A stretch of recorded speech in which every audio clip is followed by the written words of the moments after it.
floss tube. This is Gem Stitch here for my November-December update, works in progress, my plan of action for the new year, and just general chit chat and thank yous. So firstly, I'd like to thank everybody who's returning subscriber. Thank you very much for being supportive and for leaving wonderful comments. They're very much appreciated. And hello to any new subscribers that I've also gained along the way. It's very nice to see you. I'd also like to take this opportunity to thank all the floss tubers out there, people that also comment, so followers of floss tubers that don't necessarily make videos, but people that also comment. It's so important. I know it's been said before, but it is so important to have that interaction, and sort of spurs you on, and it keeps you going, and to make these videos and things. And thank you to all the floss tubers that do make wonderful videos as well. So inspiring, as you already know how I feel about that. So on to what I've been up to. November and December are my focus on Christmas piece, is my main focus piece. This year it was a Cuore batticuore piece, Sweet Christmas, and my plan of action was to work on that project between November and December. If I'd finished the project before December started, then I would start another Christmas project which will most likely follow into November and December of 2018. So obviously this is my progress so far. I did actually manage to finish Sweet Christmas. So here it is.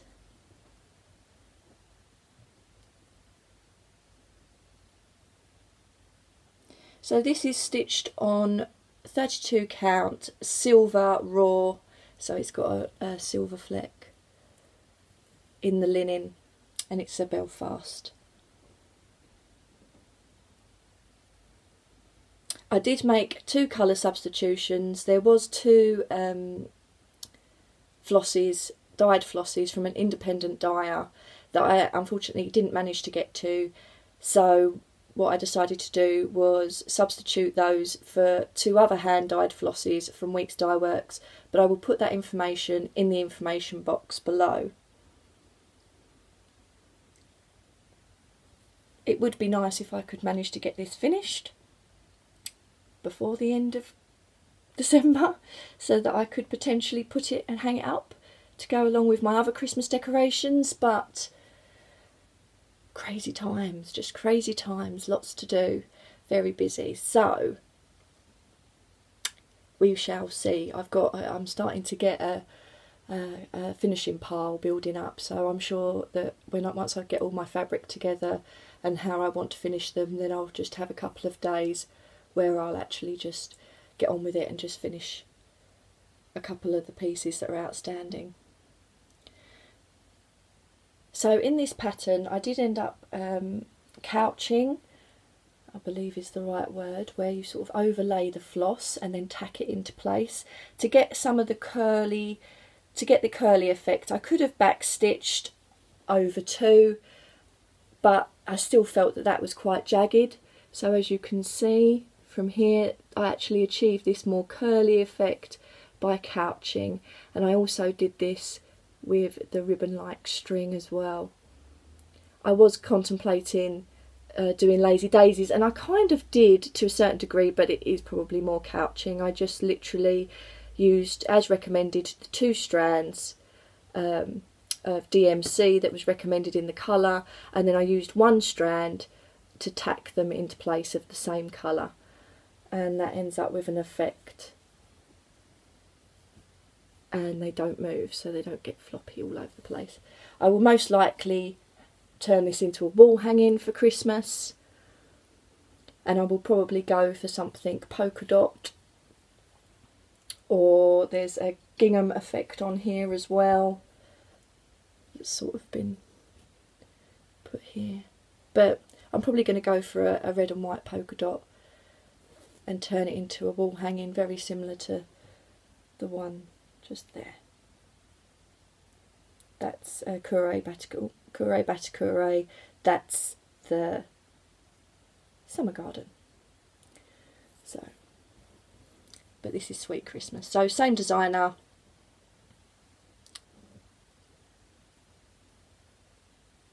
So yeah, I'm really pleased with that.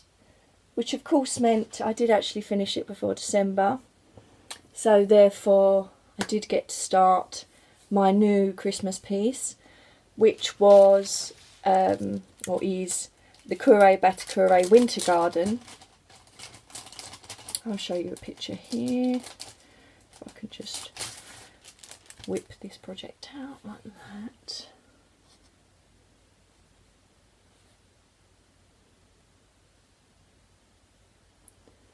So the main difference with this one is the stitch count. So I initially planned to, that's a 32 count, and it's a vintage blue Zweigart fabric. And I initially planned to change the colour of the fabric but do it in the vintage range that Zweigart offer for each season, obviously of the 4 seasons. The problem, not problem, but the thing with this one is that actually it's a lot larger. So I had to change the fabric count to get it to be roughly the same size. I mean, they're not going to be hanging up all in a line at the same time. I've now finished that into a wall hanging, so I will interchange them when I get to do all the seasons. I will interchange them out, so that basically there'll be one hanging up throughout the year, but it will change through the season. So it's not that you wouldn't necessarily notice a massive size difference, but I wanted it roughly to be on a fat quarter. So if I wanted this piece to be on a fat quarter, then I would have to stitch it on a 40 count because it is substantially bigger. So I've not worked on a 40 count before.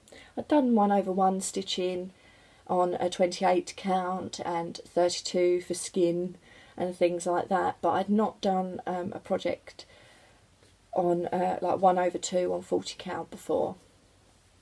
And so I thought it was probably about time that I experimented. So yeah, I started that.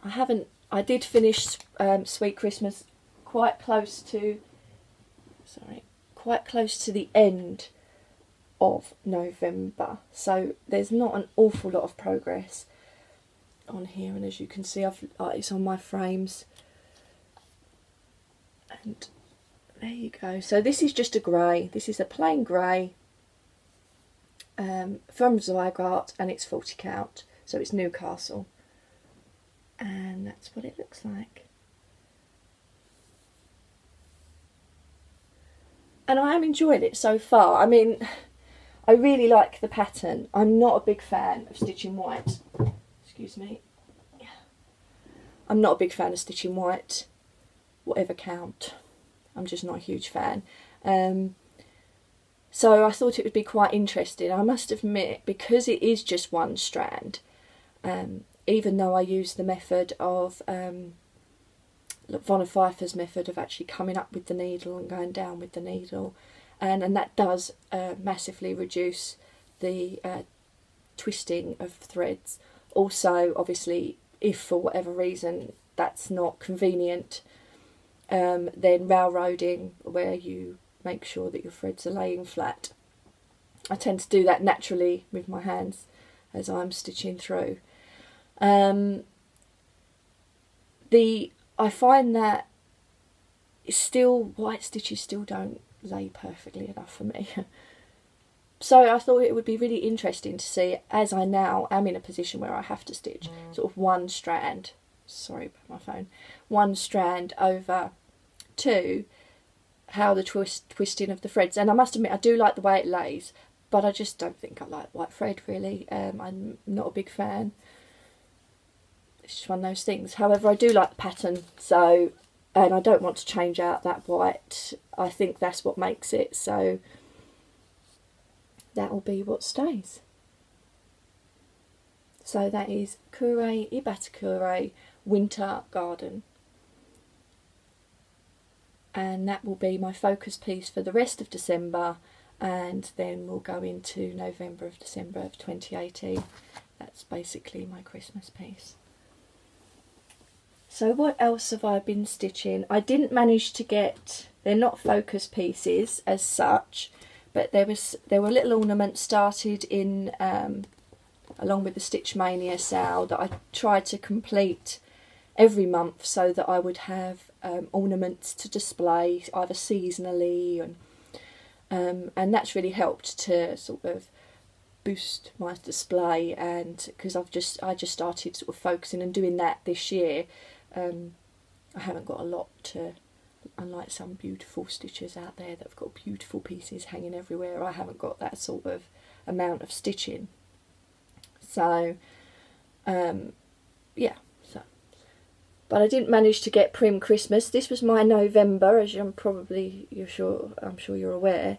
This was my November piece. Let's see if I can move that light a little bit. It might be a bit glary. This was my November piece, and I didn't manage to get it finished, which is unfortunate because it is actually a Christmas piece. So if I don't get to this at any point, because I have obviously got other pieces for each month to work on during that I started for the Stitch Mania sale, before I redo that again in May of next year, this will just roll over.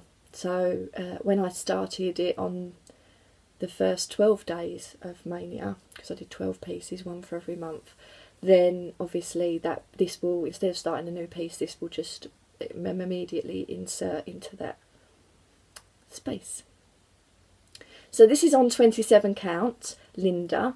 It is a Zweigart fabric. I did over dye this myself. I believe it was a cream beforehand, so I over dyed this myself. It's actually doubled, so I've actually used, I could have, if thinking about it, see, hindsight's a great thing, I could have just used 2 strands. I could have even just used 1 because it is primitive, but I did actually use 3 because of the coverage, and it is 27 count. So I used 3 strands, and I did change out, I added some Krennic here as well, so, and there's going to be Krennic all in the border, so it's a little bit bling for Prim, but it's my spin on it. So yeah, so unfortunately I didn't actually manage to get that finished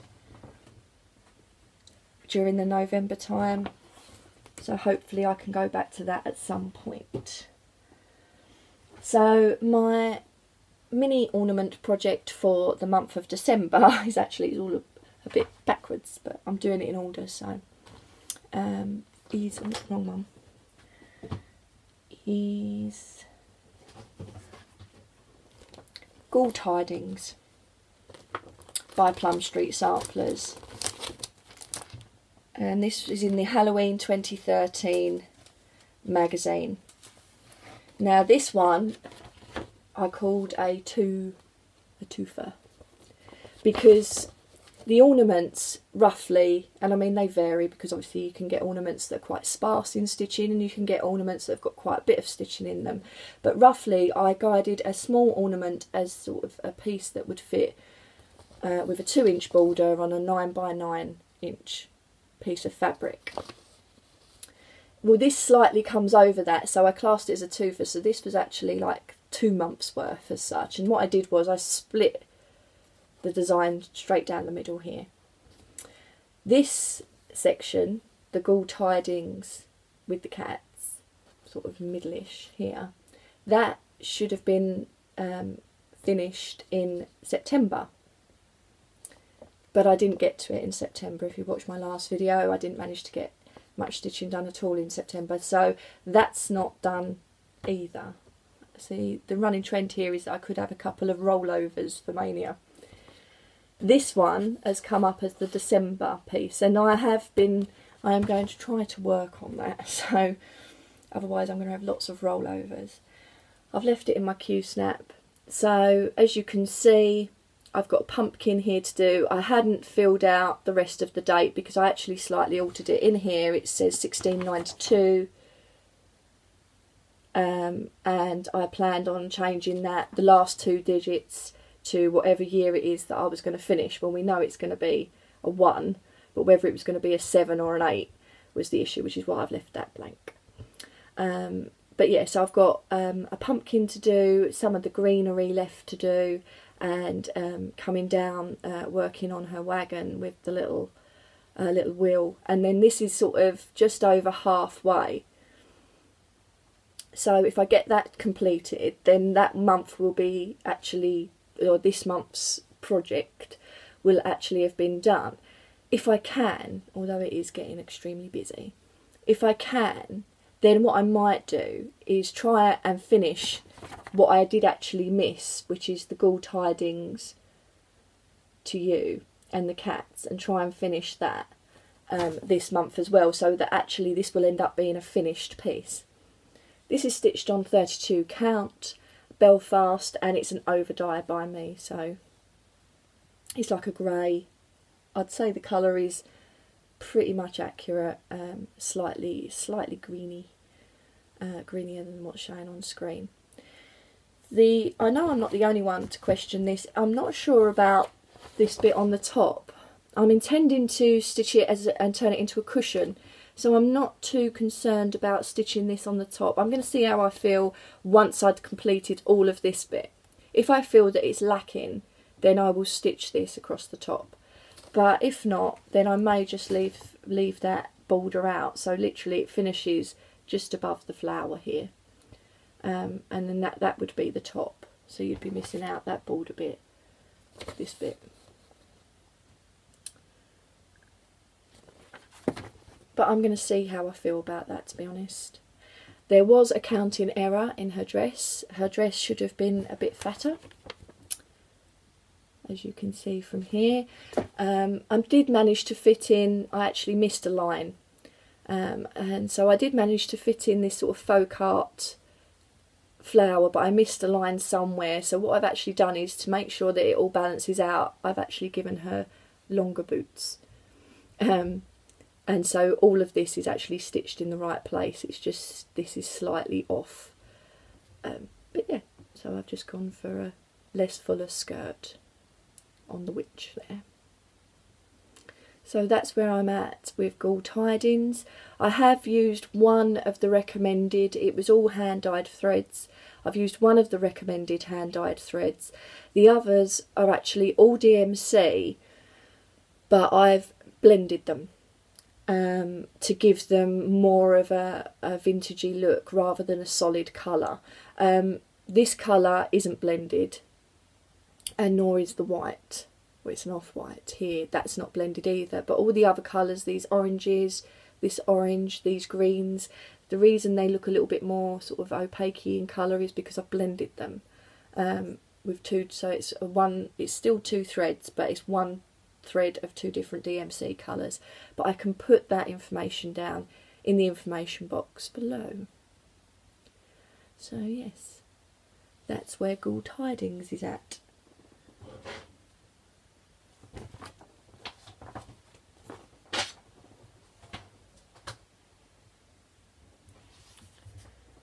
Now, as you know from the Milton Keynes retreat, I started, but it was something I was considering doing.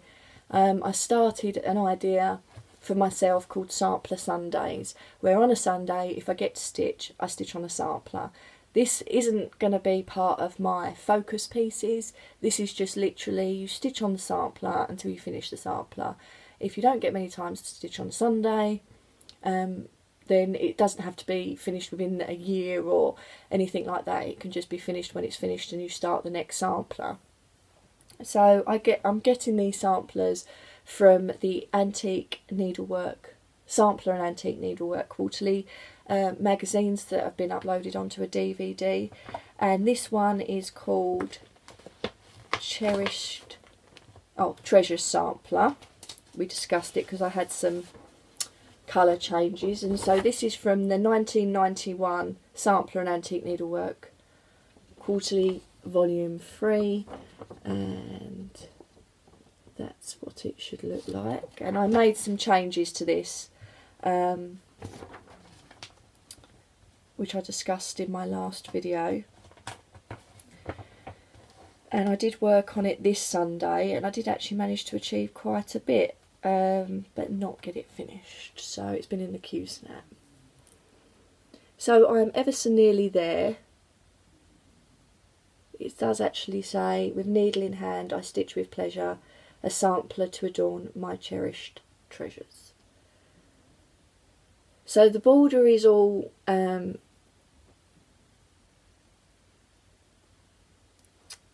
eyelet stitches, which can get a bit repetitive after a little while. So what I've been doing is stitching a bit, doing a bit of border, stitching a bit, doing a bit of border.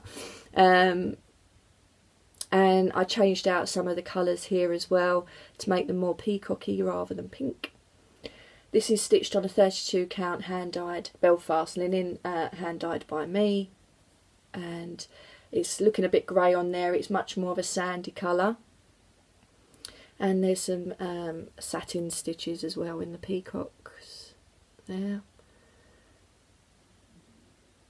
So more peacock colours. So really all I've got to do is basically stitch this border, get it to run underneath and meet up, and then on the pattern she stitched 1991.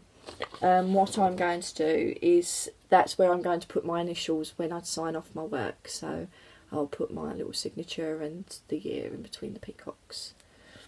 So there isn't actually too much more. It depends on how many Sundays I get to stitch. Coming up to Christmas, that's not many. But like I said, these aren't, these are just sampler Sundays, so they're done when they're done, and that's it. So yeah, not too much left to do. So based on that, I thought, well, I better start thinking about what my next sampler Sunday is going to be. So I did find, I don't know if you can hear that, that's my cat snoring. Unfortunately, he's not been very well at all. We had to rush him to the vet. It was actually before my last video, but I just didn't really want to talk about it. We had to rush him to the vet. He's been diagnosed, he's 16 years old, and he's a lovely boy, Mr. Darcy. And but he's been diagnosed with HCM, which is basically cat heart disease. So he now has to be medicated every day, which was a bit traumatic for the first month, and he's still not a big fan of it now, but I think he's getting used to it.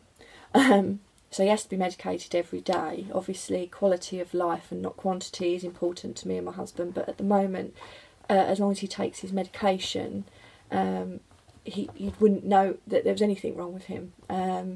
It's when he doesn't take his medication, then the complications of his heart beating irregularly because of the thickening of the valves means that he ends up struggling to breathe. So yeah, and it's not very pleasant. So you know, while he's got quality of life, we will do everything we possibly can to continue with the quality of life. But yeah, it's much more about quality rather than quantity, and we do know that we're on borrowed time with him now, really. So not that he's showing signs of that, but like the vet said to us, it could just be a case that one day you wake up and hopefully, but you know, in a good way, he could have just gone in his sleep or something. So it is rather sad, but we've come to terms with that now. So yeah, so we're just enjoying his company. He's getting sport rotten. He's got a big attitude anyway, but he's getting sport rotten, and we're just enjoying his company while we've still got him. So but yeah, so, and put that news to the side. So that is what I've been up to, well, some of what I've been up to in regards to my stitching in the November, and what I'm going to be stitching in the December, which will obviously be the winter garden by Cuore batticuore. Now, some of my stitching time is taken up with celebration. It's Christmas, and we celebrate Christmas, and our family celebrate Christmas, so obviously it's a busy time of year for us. Plus, obviously, as well, we have lots of birthdays this time of year. I can't moan too much, but then I don't have to buy for myself for my birthday. But I'm potentially, I think, yeah, I'm the worst one out of my family, because I'm the 21st of December. So, like, you know, I'm sure when I sit there thinking, oh, it's just like, buy this birthday present and a Christmas present and buy this present, it's like, yeah. they have to do that with me too, so I can't really moan. But yeah, so I've got my birthday coming up, and my husband, all I know about my birthday is that my husband said, don't go out, don't book anything, don't do anything like that. I have plans. So that's all I know. So that'd be good. That's exciting. I'm sure they'll be great. So, but obviously it was my mum and dad's birthday in November. It's my brother's birthday tomorrow. It's my goddaughter's birthday on Sunday. Yeah, we're a bit like that. So we cram it all in at the end of the year. So for my mum's birthday, I said I'll be making a cake.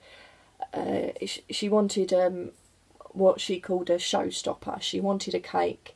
She had lots of people round, and she wanted a cake that represented turning an important birthday. So it needed to be 6 tiers, and her theme was black and gold, and so obviously that had to be a strong theme on the cake.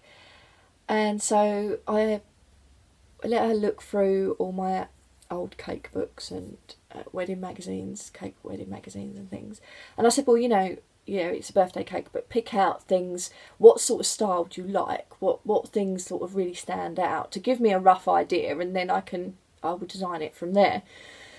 Which picked out loads of things. But yeah, the brief ended up being obviously black and gold, 6 tiers.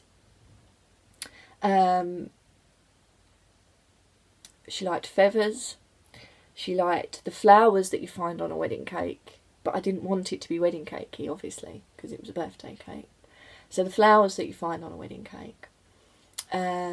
She liked, and she wanted lots of pearls and things to represent the bubbles, like champagne.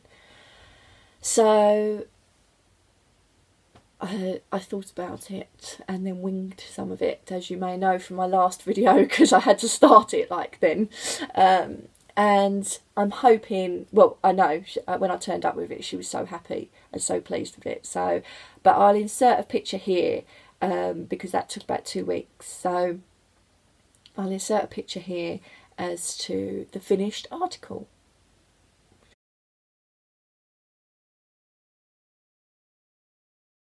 We're here. So yeah, she was really pleased, and when people are really pleased with work like that, then it sort of makes you feel good. And I fulfilled the brief, which is the most important thing. On saying that, I have actually, my goddaughter has requested for her birthday that I make her a cake, not to that level, but to make her a cake. So I'm going to have to start doing that tomorrow, ready for pick up on Saturday, and because it's her birthday on Sunday, so I'm going to have to start compiling and making some of the pieces that will be decorating that, and then I bake the cake as close as I can possibly leave it, so it's got as much freshness to it as possible, which will probably be Friday. I'll bake the cake and then assemble it. That's generally how I work. So I have actually got another cake to make, so that's going to massively eat into my stitching time as well. But you know, this is what happens. Plus we're out pretty much every night this week. Yeah. Anyway, enough of my woes. I have some things to show you. I was talking to my aunt, as you know, the cushions that I make, the primitive hair cushions, and I put little wishes and what I want for that upcoming season and things like that, like hopes and dreams, and I make them into a little cushion, and then I put them and have them on display, sort of the seasonal things. And I've managed to complete them all, although I haven't finished the Charvin one, the Halloween one. I haven't finished that one. But I've been adding little pins, and people have been commenting on like the hat pins or the lapel pins, and I used to wear them, my aunt makes them, and I used to wear them in things like blazers and stuff instead of a brooch. I think they look quite smart. And so I said to my aunt, oh, have you got any pins that, you know, I can look at and buy from you? And she was like, oh no, I haven't made any recently. I was like, what? Because I want more of a selection to do with seasonality and things. And then next time I see her on my mum's birthday, she said, here's a little present for you. And she's made me a selection of pins, so I'm going to show them. So these ones are meant to be regal Christmas pins. Can you look at those? Aren't they beautiful?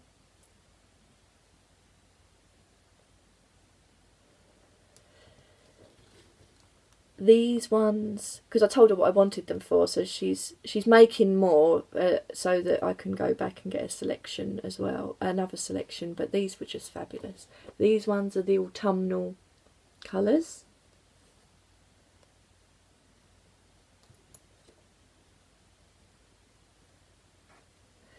These ones are the brighter sort of summery coloured pins. As well. And then these ones are the Easter ones. I love these colours. I love the beads she's chosen as well, and they look like little eggs on the top. She said she tried to make them look like eggs. How fabulous are they? So that's a wonderful gift.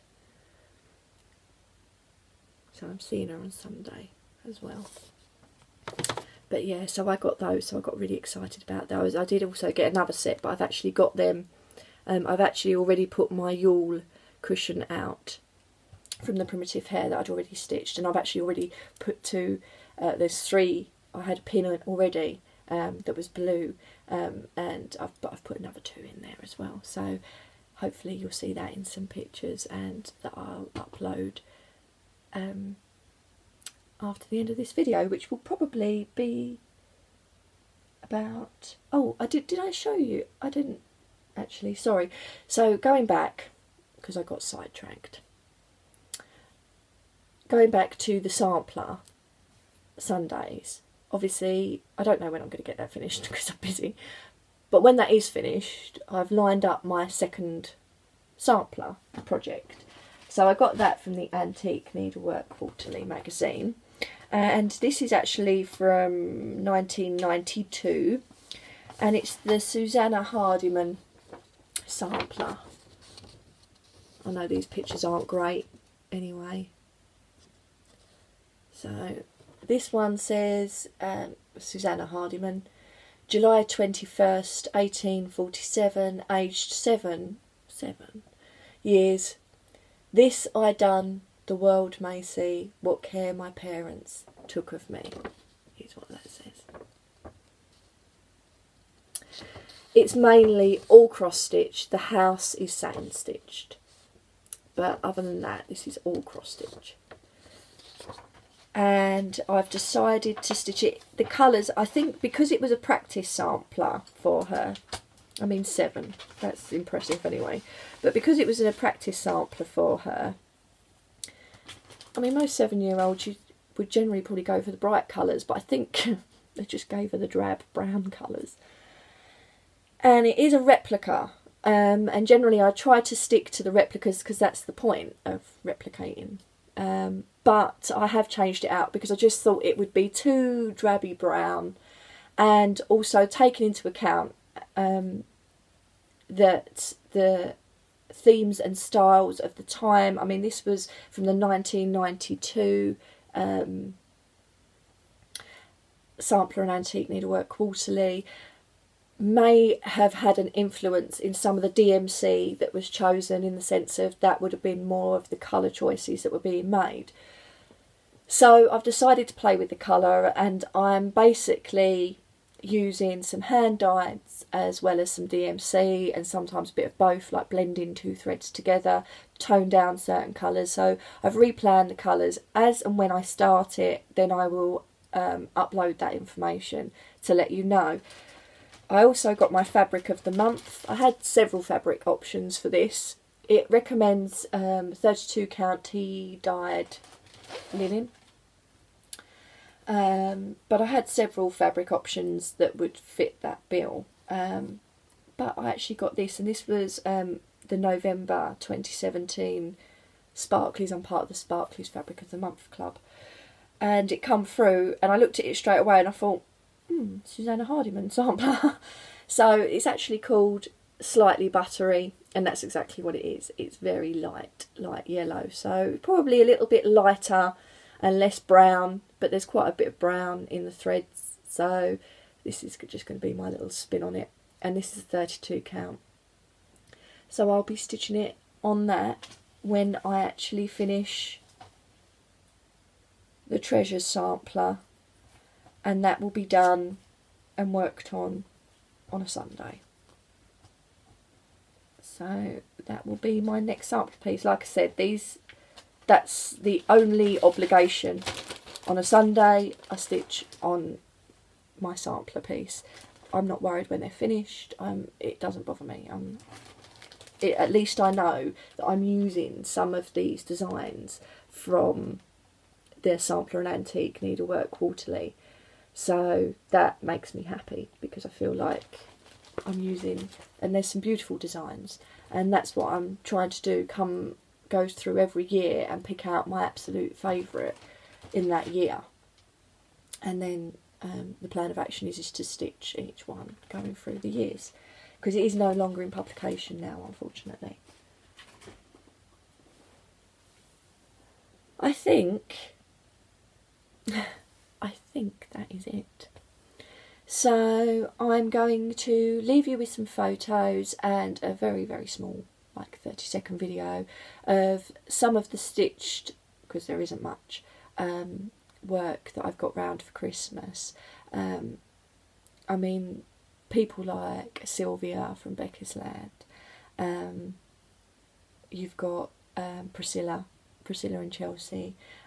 But you've got Priscilla Blaine, and I mean, her house is like, wow, it's like Wonderland, isn't it?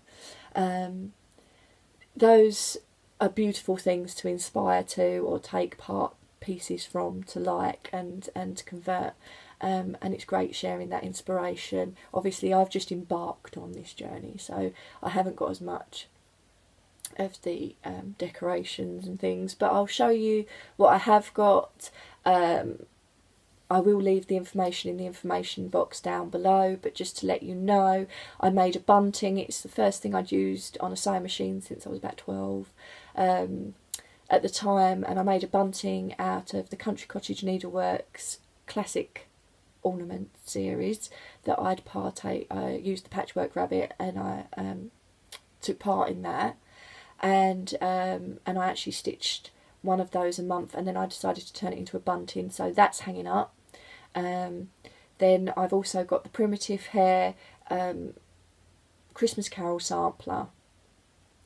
That's I decided to turn into a cushion, but it's not a bum cushion, it's a decorative cushion. So that's actually on top of my sofa, just to confirm to people, and I've actually stuck some like fake holly. It's like, yeah, try and sit on that now, go on. But yeah, so that's actually in my lounge as well, and I've done the wooden bowl that I had a lot of my decorations and ornaments in. I've actually put the Yule out already, and very, very limited Christmassy. But that will be added to as the years go on. So thank you very much for watching. Merry Christmas and a Happy New Year. And I look forward to seeing you all in 2018 in January, where I will do my year in review as to what I finished in the year of 2017. And I forgot again. See, I'm just what I'm going to be stitching in January 2018. I haven't even covered it, have I? This video is all over the place. I do apologise. What my plan of action is. It would be good if I should write these things down, and then I won't be all over the place. My plan of action, it won't be no surprise for some.